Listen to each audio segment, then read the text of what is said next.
Hi guys, welcome to Impact Management Solutions. You're watching this because you're curious to know, should you actually go into business? Is it a wise choice and what am I up against? I've been in business for 3 years now, over 3 years now.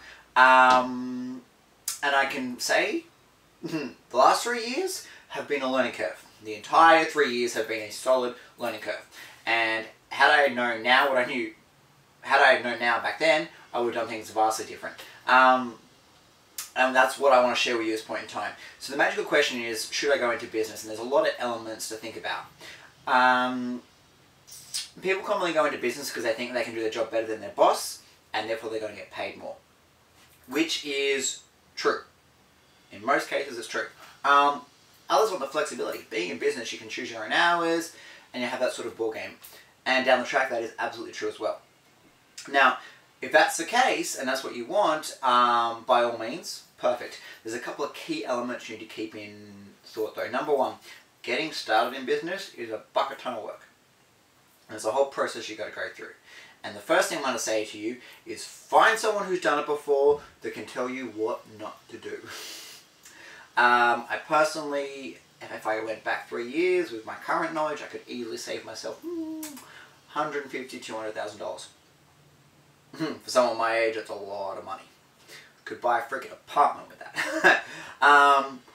So keeping that in mind, there's a lot of knowledge out there. Now, don't freak out.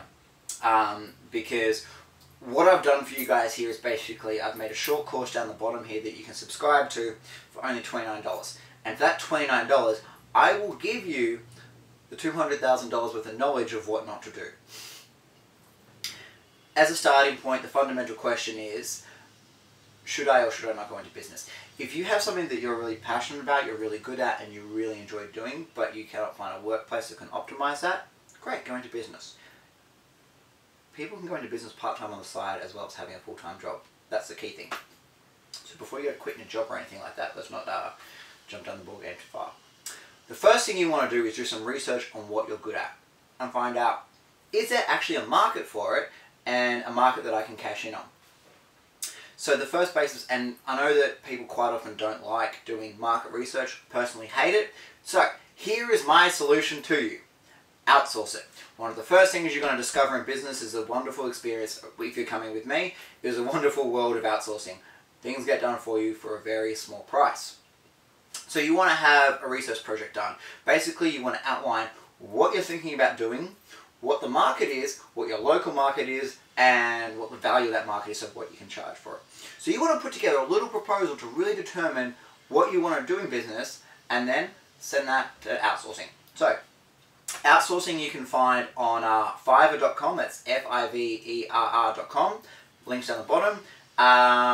Odesk.com, that's Odesk.com. Freelancer.com. And there's a couple of other ones which I might pop down the bottom in time. Now, I've had research projects done for as little as $5 and as much as $50. That's how little I've paid for them, and it's given me a brilliant insight to what I need to know to move ahead. Now, I run a couple of different companies now. Before I started my subsequent companies, my first one was where I learned everything. The subsequent ones I didn't start until I'd done my homework about it and really evaluated how to start a business from scratch at the minimum cost.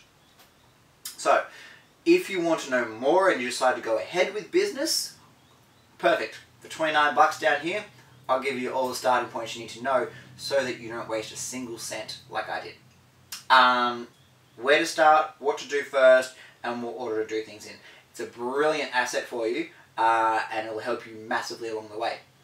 It'll also get the ball rolling and give you an order to do things in so that you don't have to figure it out the hard way. Secondly, in regards to your research and getting started. So your research and figuring out your market is one thing. The second thing you need to do is you need to go talk to people in the industry. Now, that may not be direct competitors, but at least find someone similar, or at least find people in business in similar industries to figure out what the market's like. Thirdly, go talk to people about what you want to offer them. Go to your friends. They're a good start. But more importantly, go to people you don't really know. So go find people out there who are in the market to buy what you want to provide and ask them some questions about it. Ask them about it. What they would expect from it, what they want for it, what they're willing to pay for it. Like, people are willing to give this information up. It's not that hard. Thirdly, analyze your competitors. Take a look at what they're charging, what they do, how they do it. It's the easiest possible way. Save doing things from scratch. Just profile your competitors. Figure out what they do well and what they do terribly. Get a whole range of competitors. Take the best parts of what they do. Put that into one holistic package so that you become the best. Secondly, look at what their worst parts are and what they fail at or what they mess up or anything like that. And all businesses do. There's no question behind it. Everyone makes mistakes. Take that and then put that as your baseline for what to avoid. And that's a really good place to start. Or somewhere along the lines you may find a company that wants someone like you who does something as good as you. Offer them a partnership. That's your other option. Anyway guys, I hope this is value to you and I hope it gets you started and answers the questions you need to know. And at the end of the day, if you are thinking about going into business, everyone can succeed in business. You just got to be determined and willing to do your homework and figure out exactly what you need to know in the easiest possible way. There are a bazillion and one shortcuts out there. You just have to find the right person to show them to you. I can help you if you want. Otherwise, go out and find another business or someone you know in business who can coach you in it. Thanks for watching, guys. Bye.